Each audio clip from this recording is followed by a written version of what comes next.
This is from the New York Post here. The fifth Twitter files released details on the Trump ban despite no wrongdoing. Now, this fifth installment of the bombshell Twitter files revealed Monday that staffers inside the social media giant pushed for former President Donald Trump to be barred following last year's Capitol riot, despite the company finding no policy violations in the former president's tweets.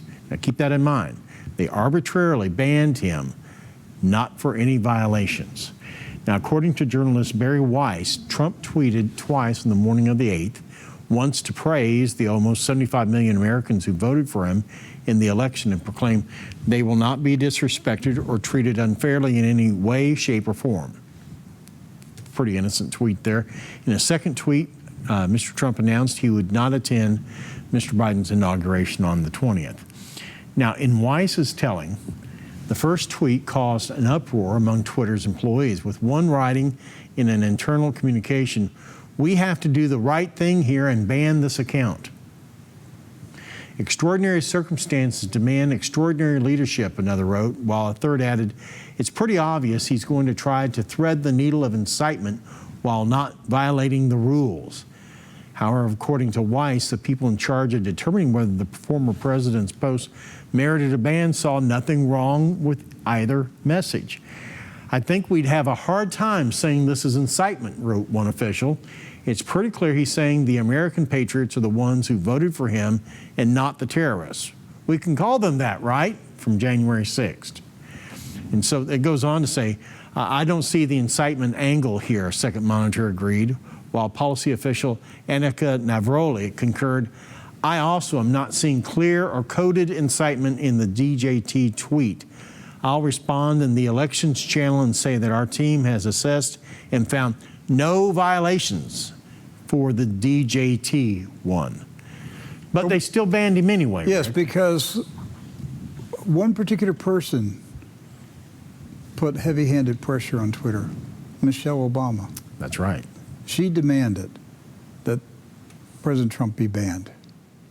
And immediately thereafter, the Twitter snowflakes fell in line with Mrs. Obama, and the outgoing president of the United States was humiliated by a group of little leftist snowflakes in San Francisco, stripping him of his account to speak to tens of millions of people who followed him on Twitter.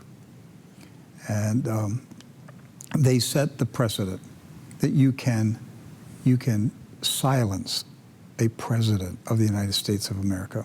That's the power they had. And they talked about it in their internal documents doc. They talked about it. Like, we are now, you see it in the various communications where they were saying, we are now taking on power to silence presidents. This will be done in the future. And they were very aware of what they were doing, that they had entered unknown territory, but they were going to do it. The one thing that stands out the most, and again, we're not shocked that they did it. That's why we could spend an hour or two here just reading the internal documents. Right. What's the point? You know it, I know it, documents, we all know it. They silenced conservatives and Christians and patriots for years. We knew what was going on. They either shadow banned us so that our messages wouldn't go out, Or directly banned you. or they directly banned people and shut down their accounts.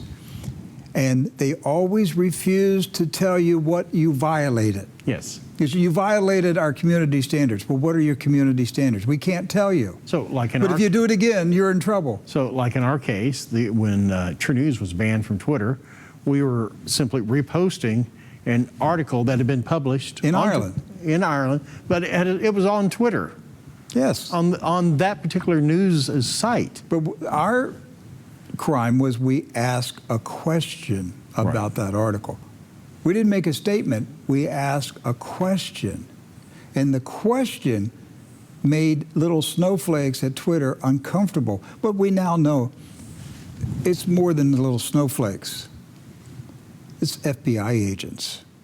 it's the CDC, it's the White House. There were government agencies, government officials talking to Twitter executives every day about who had to be shut down. And the shadow White House, too, because now we know Michelle Obama was involved. Absolutely.